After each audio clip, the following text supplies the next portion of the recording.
Di sebuah dapur kecil di pinggiran kota, seorang ibu tengah menanak nasi untuk anak-anaknya.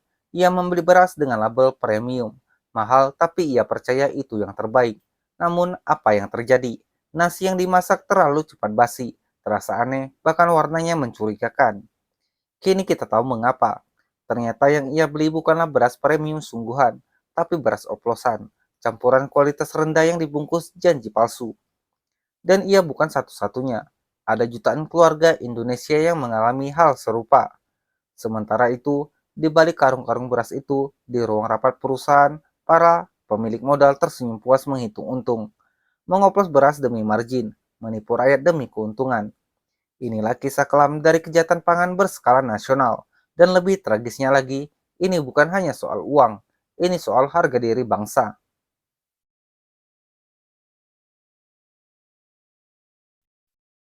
Awal dari terbongkarnya skandal ini bermula bukan dari laporan polisi, bukan juga dari jeritan rakyat, tapi dari investigasi senyap Kementerian Pertanian. Menteri Pertanian Andi Amran Sulaiman menemukan kejanggalan di pasaran, harga beras premium yang terlalu fluktuatif, kualitas beras yang tidak konsisten. Kecurigaan itu berubah menjadi kenyataan saat 212 merek beras kemasan diperiksa. Hasilnya mencengangkan. Banyak di antaranya tidak memenuhi standar mutu, mengurangi volume, dan memalsukan kualitas. Pemerintah pun bertindak cepat. Surat resmi dikirim ke Kapolri dan Jaksa Agung. Satgas Pangan Polri digerakkan. Pemeriksaan dilakukan secara maraton. Dan lebih mengejutkan, sebagian besar pelakunya adalah perusahaan besar yang seharusnya menjadi tulang punggung tata niaga pangan nasional. Pertanyaannya, berapa lama ini telah berlangsung dan mengapa bisa lolos dari pengawasan selama ini?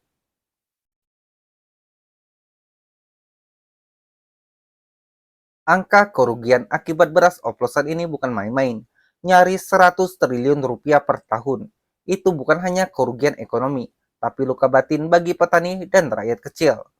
Petani Indonesia telah berjuang mati-matian. Dengan tangan sendiri mereka menanam, merawat, dan memanen padi. Di bawah terik matahari, di tengah harga pupuk mahal, mereka masih bertahan demi memberi makan bangsa ini.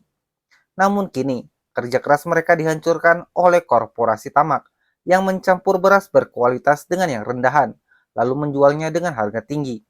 Kata Mentan Amran, kita beli beras premium tapi isinya oplosan, seperti beli emas 24 karat tapi dikasih emas 18 karat.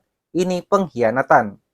Dan jangan lupa, 280 juta rakyat Indonesia menggantungkan hidupnya pada beras. Yang kaya mungkin bisa ganti menu, tapi bagi rakyat kecil, beras adalah hidup itu sendiri.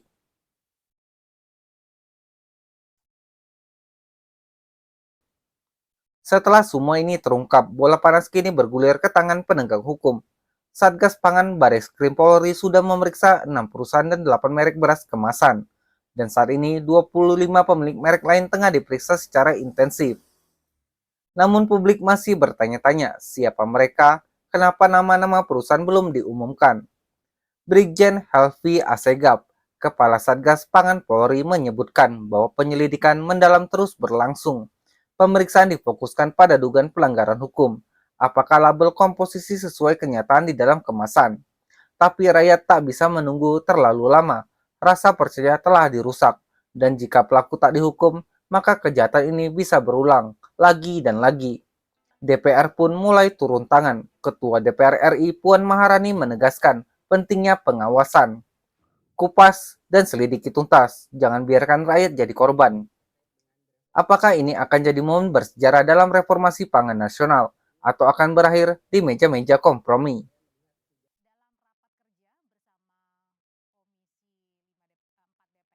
Tak hanya Menteri Pertanian dan Ketua DPR yang bersuara. Titi Soeharto, Ketua Komisi 4 DPR menyampaikan keprihatinannya. Prihatin, zaman sekarang masih saja ada yang tega oplos beras, dan perusahaan besar pula. Ia mendorong agar pelaku ditindak tegas agar ada efek jerah yang nyata. Namun perlawanan terhadap kejahatan pangan tidak bisa diserahkan hanya pada pemerintah. Kita semua, rakyat, media, LSM, bahkan konsumen biasa harus ikut mengawal. Karena setiap karung beras yang kita beli adalah cermin dari integritas sistem pangan nasional kita. Menteri Pertanian mengajak semua pihak yang bisa jaga bangsa ini, ya kita semua. Jangan diam, jangan permisif.